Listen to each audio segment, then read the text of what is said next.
हर इंसान ये समझता है कि उसके डिसीजंस उसके अपने होते हैं, लेकिन साइकोलॉजी एक अलग कहानी बताती है। कभी कभी तुम्हारा सबसे बड़ा दुश्मन कोई और नहीं, तुम्हारा अपना ब्रेन होता है। वो तुम्हें बिना बताए तुम्हारी सोच को इन्फ्लुएंस करता है, तुम्हारे डिसीजंस को कंट्रोल करता है और तुम्हें लगता रहता है कि सब कुछ तुम खुद चूज कर रहे हो। इन्हीं इनविजिबल मेंटल ट्रैप्स को कॉग्निटिव बायसेस कहा जाता है। आज हम उन 10 साइकोलॉजिकल बायसेस को डिकोड करेंगे जो शायद इसी वक्त तुम्हारी लाइफ को साइलेंटली कंट्रोल कर रहे हैं। अगर तुम साइकोलॉजी और ह्यूमन बिहेवियर को समझना चाहते हो, लाइक करो, सब्सक्राइब करो और चलो शुरू करते हैं। चैप्टर 1, कॉग्निटिव बायसेस होता क्या है। सबसे पहले हमें ये पता होना चाहिए कि आखिर ये है क्या। अगर मैं तुमसे कहूँ कि तुम्हारा ब्रेन हर सेकंड 1 करोड़ से ज़्यादा इंफॉर्मेशन सिग्नल प्रोसेस करता है, तो शायद यकीन करना मुश्किल हो, लेकिन इंसान का ब्रेन इतनी इन्फॉर्मेशन को कॉन्शियसली प्रोसेस नहीं कर सकता। इसलिए एवोल्यूशन ने एक शॉर्टकट दिया। ब्रेन ने सोचना कम किया और पैटर्न्स पर भरोसा करना शुरू कर दिया। साइकोलॉजी में इन शॉर्टकट्स को ह्यूरिस्टिक्स कहा जाता है। ये शॉर्टकट्स अक्सर हमारी मदद करते हैं। अगर तुम रोड क्रॉस कर रहे हो और अचानक कार आ जाए, तो तुम्हारा ब्रेन बिना कैलकुलेशन के तुम्हें पीछे खींच लेता है। ये शॉर्टकट तुम्हारी जान बचा सकता है, लेकिन हर शॉर्टकट परफेक्ट नहीं होता। कभी कभी वही शॉर्टकट रियलिटी को गलत समझ लेता है, और जब ब्रेन रियलिटी को सिस्टमैटिकली गलत इंटरप्ट करता है, उसे कॉग्निटिव बायसेस कहते हैं। साइकोलॉजिस्ट डैनियल कैनमन ने इस प्रोसेस को 2 सिस्टम में एक्सप्लेन किया। सिस्टम 1 फास्ट, ऑटोमेटिक, इमोशनल और बिना सोचे डिसीजन लेने वाला, और सिस्टम 2 स्लो, लॉजिकल और डीपली एनालाइज करने वाला। प्रॉब्लम यह है, हमारी ज़्यादातर लाइफ सिस्टम 1 चलाती है, इसीलिए हम कभी किसी को गलत जज कर देते हैं, कभी फेक न्यूज़ पर यकीन कर लेते हैं और कभी ऐसा डिसीजन ले लेते हैं जिन पर बाद में हमें अफसोस होता है। लेकिन ये सिर्फ शुरुआत है। अब देखते हैं पहला बियास, जो शायद तुम भी रोज़ एक्सपीरियंस करते हो। कभी किसी से बहस हुई हो और तुम्हें 100% यकीन हो कि तुम ही सही हो सकता है तुम सच में सही ना हो। Chapter number 2, confirmation bias. एक बाप को यकीन था कि ऑनलाइन गेम्स सिर्फ बच्चों का फ्यूचर ख़राब करती हैं। एक दिन उसने टीवी पर एक न्यूज़ देखी जहां एक स्टूडेंट गेमिंग एडिक्शन की वजह से एग्ज़ाम में फ़ेल हो गया। उसने तुरंत कहा, देखा, मैं पहले ही कहता था। लेकिन उसी हफ्ते उसके बेटे ने उसे एक आर्टिकल दिखाया जिसमें लिखा था कि कुछ प्रोफेशनल गेमर्स इंटरनेशनल टूर्नामेंट से लाखों डॉलर्स कमा रहे हैं। बाप ने आर्टिकल देखा, मुस्कुराया और कहा, ये सिर्फ एक्सेप्शंस होते हैं। नोटिस किया, जिस इन्फॉर्मेशन ने उसकी बात को सपोर्ट किया उसने उसे फ़ौरन एक्सेप्ट कर लिया, और जो उसके अगेंस्ट थी उसे इग्नोर कर दिया। ये है confirmation bias. Science behind the confirmation bias. 1960s में साइकोलॉजिस्ट पीटर वैसन ने एक एक्सपेरिमेंट किया। उन्होंने देखा कि जब लोग किसी बिलीफ पर पहुंचते हैं तो वो नए फैक्ट्स ढूंढने के बजाय सिर्फ वही एविडेंस ढूंढते हैं जो उनकी एग्जिस्टिंग सोच को सपोर्ट करें। ब्रेन का मकसद हर बार सच ढूंढना नहीं होता, कभी कभी उसका मकसद सिर्फ अपनी पुरानी बिलीफ्स को बचाना होता है। रियल लाइफ में देखते हैं, इसी वजह से सोशल मीडिया एल्गोरिथम्स तुम्हें वही वीडियोस दिखाते हैं जो तुम पहले देख चुके होते हो। तुम्हारी पॉलिटिकल ओपिनियन और स्ट्रॉन्ग होती चली जाती है, रिलेशनशिप्स में मिसअंडरस्टैंडिंग बढ़ती है और फेक न्यूज़ इतनी जल्दी वायरल हो जाती हैं। हर इंसान सोचता है मैं फैक्ट्स देख रहा हूँ, रियलिटी वो सिर्फ अपनी बिलीफ को प्रोटेक्ट कर रहा होता है। इससे बचने का तरीका, जब भी तुम किसी बात पर 100% श्योर हो, खुद से एक सवाल पूछो, अगर मैं गलत हूँ तो मेरे अगेंस्ट सबसे स्ट्रॉन्ग एविडेंस क्या हो सकता है। ये एक सवाल तुम्हें दूसरों से नहीं, अपने ब्रेन से जीतना सिखा सकता है। लेकिन अगर तुम्हें लगता है ये डेंजरस था, तो अगला बियास कंपनीज को हर साल बिलियंस कमाने में हेल्प करता है, और मुमकिन है तुम आज ही इसका शिकार हुए हो। Chapter 3, anchoring Beas. एक शॉपिंग मॉल में 2 दोस्त गए। एक जैकेट पर लिखा था ₹25,000 और उसके नीचे टुडे ओनली ₹12,500। पहला दोस्त एक्साइटेड हो गया, यार हाफ प्राइस आज ही लेते हैं। दूसरे ने सिर्फ एक सवाल पूछा, किसने कहा कि पहली प्राइस सही थी। बस यहीं से साइकोलॉजी शुरू होती है। एंकरिंग बियास के पीछे की साइंस जानते हैं।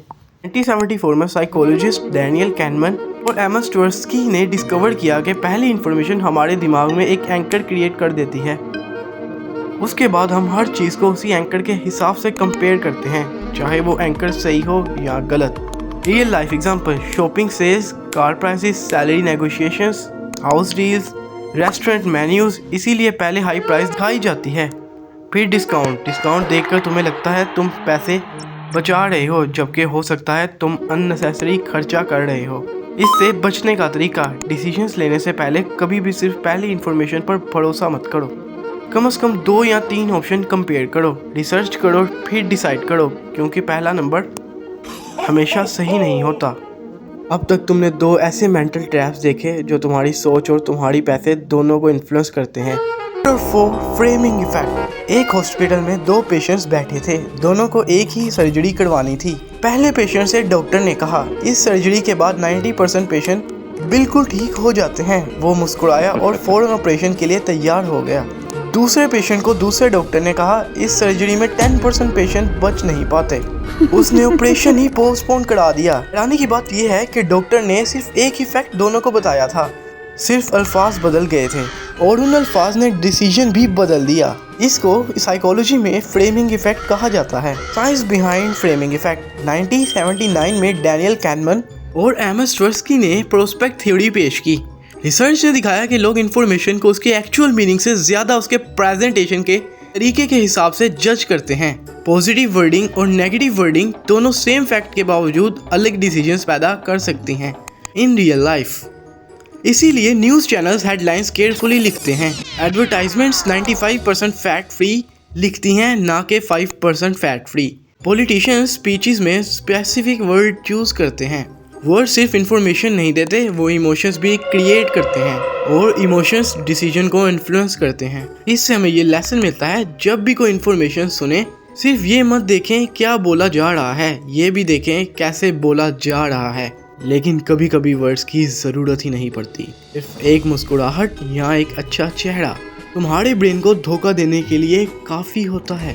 Chapter 5, hello effect. एक स्कूल में 2 नए टीचर्स आए। पहला टीचर बहुत कॉन्फिडेंट था, अच्छे कपड़े, मुस्कुराता हुआ चेहरा, स्ट्रॉन्ग बॉडी लैंग्वेज। स्टूडेंट्स ने पहले दिन ही डिसाइड कर लिया ये बेस्ट टीचर होगा। कुछ हफ्तों बाद पता चला दूसरा टीचर ज़्यादा नॉलेजेबल था, लेकिन पहले इंप्रेशन ने सबकी सोच को पहले ही इन्फ्लुएंस कर दिया था। ये है hello effect. Science behind hello effect. 1920 में साइकोलॉजिस्ट एडवर्ड थॉर्नडाइक ने मिलिट्री ऑफिसर्स पर रिसर्च की। उन्होंने देखा कि अगर किसी पर्सन की एक क्वालिटी अच्छी लगती थी, जैसे अपीयरेंस या कॉन्फिडेंस, तो ऑफिसर्स उसकी इंटेलिजेंस, ऑनेस्टी और लीडरशिप को भी ऑटोमेटिकली अच्छा रेट कर देते थे। एक पॉजिटिव ट्रेट बाकी सारी क्वालिटीज़ पर भी हैलो बना देता है। रियल लाइफ में भी हम देखते हैं, इसी वजह से अट्रैक्टिव लोग इंटरव्यूज़ में कभी कभी अनफेयर एडवांटेज ले लेते हैं। सेलिब्रिटीज़ की एडवाइस को लोग बिना एविडेंस के मान लेते हैं। सोशल मीडिया इन्फ्लुएंसर्स को ऑटोमेटिकली ट्रस्टवर्दी समझ लिया जाता है। लेकिन गुड लुक्स और गुड कैरेक्टर दोनों एक ही चीज़ नहीं होती। लेसन, इंसान को उसके एक्शन से जज करो, अपीयरेंस से नहीं। लेकिन अगर एक अच्छी क्वालिटी किसी को ओवररेट कर सकती है, तो एक बुरी क्वालिटी क्या कर सकती है। Chapter 6, horn effect. एक ऑफिस में नया एम्प्लॉय ज्वाइन हुआ। पहले ही दिन प्रेजेंटेशन देते वक्त वो नर्वस हो गया और कुछ मिस्टेक्स भी कर बैठा। मीटिंग खत्म हुई, मैनेजर ने सिर्फ इतना कहा, ये बंदा शायद कैपेबल नहीं है। अगले कुछ महीनों में उस एम्प्लॉय ने बहुत अच्छा काम किया, लेकिन मैनेजर का पहला इंप्रेशन कभी बदला ही नहीं। एक छोटी सी मिस्टेक उसकी पूरी इमेज पर भारी पड़ गई। ये है horn effect. Science behind horn effect. Horn effect hello effect का ऑपोजिट है। रिसर्च बताती है कि एक नेगेटिव ट्रेट या एक बुरा फर्स्ट इंप्रेशन की वजह से हम किसी इंसान की बाकी पॉजिटिव क्वालिटीज़ को भी इग्नोर कर देते हैं। हमारा ब्रेन एक गलती को पूरी पर्सनैलिटी बना देता है। इन रियल लाइफ एक स्टूडेंट एक टेस्ट में फेल हुआ और उसे वीक कह दिया गया। किसी दोस्त ने एक बार प्रॉमिस तोड़ा और उसे हमेशा के लिए बेवफा समझा गया। किसी सेलिब्रिटी की एक वायरल क्लिप देखकर उसकी पूरी पर्सनैलिटी जज कर दी। लेकिन एक इंसिडेंट पूरी आइडेंटिटी नहीं होता। लेसन, हर इंसान गलती करता है। अगर तुम किसी को सिर्फ उसकी बुरी मोमेंट से जज करते हो, तो शायद तुम उसकी असल पर्सनैलिटी कभी देख ही नहीं पाओगे। अब तक तुमने देखा कि तुम्हारा ब्रेन फैक्ट्स को भी अपने हिसाब से इंटरप्रेट करता है और लोगों को भी। लेकिन अब जो बियासेस आने वाले हैं, वो सिर्फ तुम्हारी सोच नहीं, तुम्हारी पर्सनैलिटी, कॉन्फिडेंस और पसंद को भी साइलेंटली कंट्रोल करते हैं। Chapter 7, spotlight effect. एक स्टूडेंट प्रेजेंटेशन देने के लिए स्टेज पर चढ़ा। उसके हाथ हल्के से कांप रहे थे। प्रेजेंटेशन खत्म हुई और वो सीधा अपनी सीट पर जाकर बैठ गया। उसके दिमाग में सिर्फ एक ही ख्याल चल रहा था, सब ने मेरी नर्वसनेस देख ली होगी। लेकिन क्लास खत्म होने के बाद उसके दोस्त ने कहा प्रेजेंटेशन अच्छी थी, बस थोड़ी सी जल्दी बोल रहे थे। जिस गलती को वो पूरी क्लास का सेंटर समझ रहा था, ज्यादातर लोगों ने उसे नोटिस ही नहीं किया।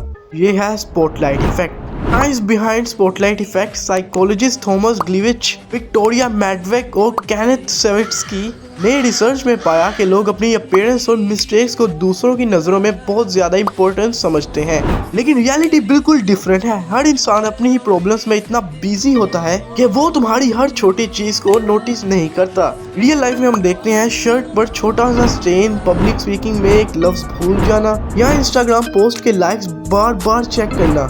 ये सब दरअसल स्पॉटलाइट इफेक्ट्स की एग्जाम्पल हो सकती हैं। मेरी बात याद रखो, तुम अपनी कहानी के हीरो हो, लेकिन हर किसी की कहानी में नहीं हो। लेकिन अगर तुम्हें लगता है कि तुम किसी भी चीज़ पर आसानी से यकीन नहीं करते, तो अगला अभ्यास शायद तुम्हें सरप्राइज कर दे। Chapter 8 बैरनम effect. एक मेला लगा हुआ था। एक स्टॉल पर बोर्ड लगा था, अपनी पर्सनैलिटी सिर्फ 2 मिनट में जानिए। और ज़्यादातर लोग हैरान थे।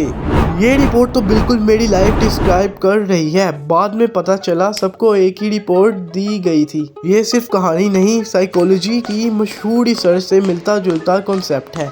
इसको बैरनम इफेक्ट या फॉरर इफेक्ट कहते हैं। इसके पीछे की साइंस जानते हैं। 1948 में साइकोलॉजिस्ट बैरनम फॉरर ने स्टूडेंट्स को पर्सनैलिटी टेस्ट दिया। बाद में सबको एक ही जेनेरिक डिस्क्रिप्शन दी।